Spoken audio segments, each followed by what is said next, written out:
When it is about choosing the apparel, we all want it to be designer. With the fashion industry at such an outrage, fashion designing as a career becomes the topmost choice.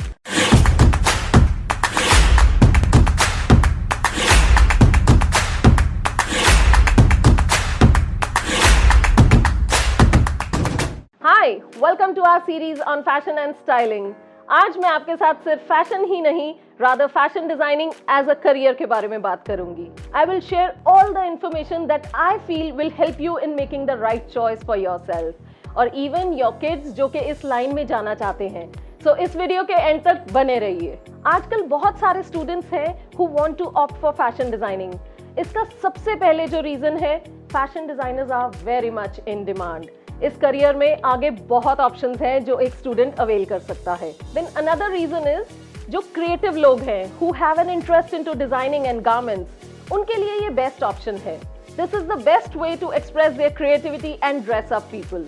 Then तीसरा जो एक major reason है, that is कि बच्चों को लगता है कि ये एक बहुत एक आसान फील्ड है, ज्यादा पढ़ाई नहीं करनी पड़ेगी, मेहनत नहीं करनी पड़ेगी, चलो फैशन डिजाइनिंग ही कर लो, विच इज नॉट ट्रू. बहुत मेहनत करनी पड़ती है, दिन रात मेहनत करनी पड़ती है. So if you are opting for this stream, be prepared for it. जब एक फैशन स्टूडेंट अपना कोर्स खत्म कर लेता है, अगर कर लेता है, तो there are so many options that open up other than just being a fashion designer. इतनी सारी अलग अलग लाइंस निकल आती हैं. So today I will give you a brief about all of them. सबसे पहले fashion designer.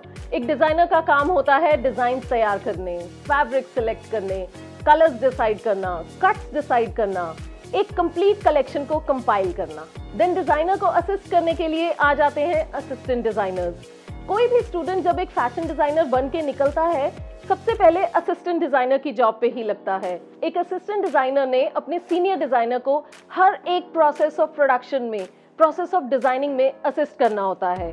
That could be in sketches, then cutting, then production team से सारा काम करवाना, then till completion, finishing and even the packaging of the garment. अगला जो एक main option है that fashion designers can go for is that of a pattern maker.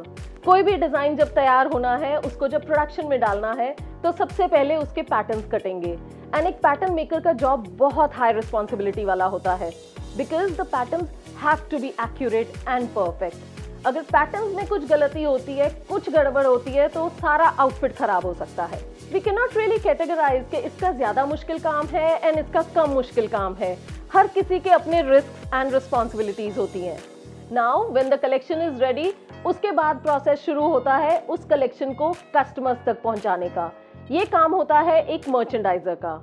Generally merchandisers are found in big industries and very big fashion houses.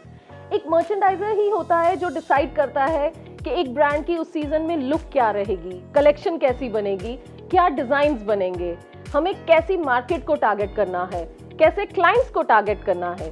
So basically merchandiser ही designers की team को instructions देता है what to work on. He sets the guidelines. Then merchandising में further दो categories आ जाती हैं, a retail merchandiser and a visual merchandiser. Retail merchandiser का बहुत एक इंपॉर्टेंट रोल होता है. They are mainly found in big stores. Like let's take an example of a multi designer store. अभी एक मल्टी डिजाइनर स्टोर के अंदर जो अलग अलग डिजाइनर्स की कलेक्शंस रहती हैं, वो वहां पे लेके आना एक रिटेल मर्चेंडाइजर का ही काम होता है. उस मर्चेंडाइजर ने उन डिजाइनर्स के साथ डील्स क्रैक करनी है, सब कुछ फाइनलाइज करके, एंड उसने डिसाइड करना है कि स्टोर में किस टाइम पे, किस पीरियड में कौन से डिजाइनर की कलेक्शन डिस्प्लेड रहेगी. एंड देन जो विजुअल मर्चेंडाइजर होता है, as the name suggest, visual, he has to take care of the visual appeal of the garment and the store, of the brand mainly. आजकल marketing and advertising का बहुत trend है, तो marketing strategies और advertising के अंदर आपके brand का क्या प्रोडक्ट जाएगा, क्या उसकी लुक क्रिएट होनी है, वो visual merchandiser has to take care of. This was about the huge stores, but smaller stores don't necessarily have merchandisers, but they have store managers. And store manager ने retail and visual merchandiser का collective role निभाना है.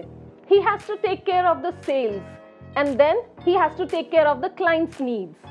Clients को कैसे comfortable feel करवाएं, and he also has to take care कि store पे हर चीज प्रॉपर्ली डिस्प्लेड है, क्लाइंट के जो ऑर्डर्स हैं वो टाइमली डिलीवर हो रहे हैं, हर चीज स्टोर में टाइमली पहुंच रही है, and then He has to also watch over the sales staff. For all those जिन्हें किसी के अंडर काम नहीं करना है या फिर जिन्हें प्रोडक्शन एंड ये सब में ज़्यादा इंटरेस्ट नहीं है, उनके लिए भी बहुत सारे ऑप्शंस हैं, जैसे कि they can go for fashion photography. आजकल एवरीथिंग हैज़ गॉन ऑनलाइन, तो एक प्रोडक्ट को ऑनलाइन दिखाने के लिए, बेचने के लिए you need to have a good photograph. Then उसके अलावा if you have really good writing skills then you can be a fashion blogger. Because of the online trend, किसी ने कुछ खरीदना होता है तो वो सबसे पहले जाके उसका ऑनलाइन रिव्यू चेक करते हैं, कैसा है, क्या है, and bloggers can write about it. They can write about a collection कि वो कैसी है, कौन से डिज़ाइनर की कौन सी कलेक्शन कब आ रही है, कहाँ पे अवेलेबल है, उसमें what all is there to look for, क्या इंटरनेशनल ट्रेंड्स हैं, करंट ट्रेंड्स क्या चल रहे हैं। A blogger can write about all of that, and bloggers can also write for fashion magazines, and for that you have to have a good knowledge of fashion. Then इन सब के अलावा आ जाता है जो आजकल बहुत ज़्यादा in trend भी है, is a fashion stylist. With the number of celebrities and film stars and stars coming up, stylists are much in demand. Almost her celebrity का अपना एक personal stylist है. The number of public appearances these celebrities have to make, उनके लिए ये possible ही नहीं है कि हर एक event के लिए डिज़ाइनर के पास खुद जाएं या मार्केट से खुद उसको एक्सेसराइज करें, सब कुछ करें। तो उसके लिए they have tie ups with different stylist, and then those stylist have tie up with different designers, and then all of this moves in a circle. They compile everything and they create a complete look for the celebrity to appear for a particular event. All said and done, the most important thing after completing your course is an internship for at least 3 to 6 months.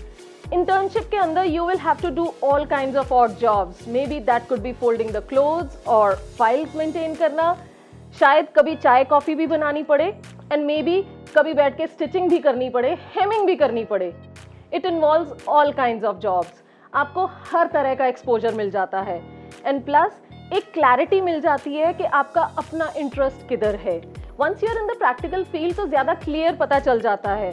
शायद वो 3-4 साल के course में उतना नहीं सीखने को मिलता जितना ये 6 महीने की इंटर्नशिप में सीखने को मिलता है। तो डेफिनेटली इंटर्नशिप ज़रूर करनी चाहिए। आई होप जितने भी एस्पायरिंग डिज़ाइनर्स हैं, आप सबको इस वीडियो से बहुत सारी इन्फॉर्मेशन मिली होगी। आपके सर्कल में कोई हो जो फैशन डिज़ाइनिंग में करियर बनाना चाहता हो, उसको कॉमेंट्स में ज़रूर टैग करें, एंड इस वीडियो को लाइक और शेयर ज़रूर करें। Also guys, don't forget to subscribe to my YouTube channel and I'll see you very soon in my next video. Thanks for watching.